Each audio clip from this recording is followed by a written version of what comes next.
ये लाइन मोरा एक सब मोर जान जब ते मोर पास रहेस ना मैं तो फूल जी से सजाग रखे हूँ और मोल पता रही से कि तुम मोले एक दिन चौधू समाज के धोखा देख जावे की के ओगरे से तीना माँ कसम तो खुद के मौसिक बेटी आज भी पटाक रखे हूँ।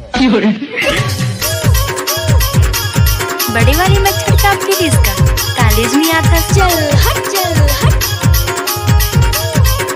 डीजे बल्लू धुरवी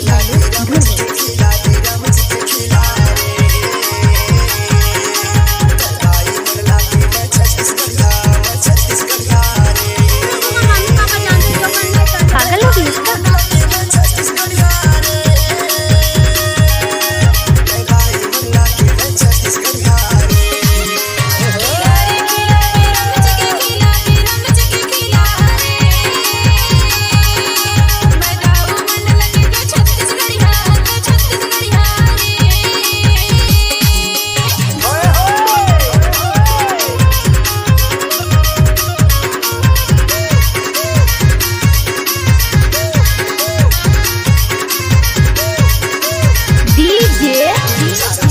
बल्लू धुरवी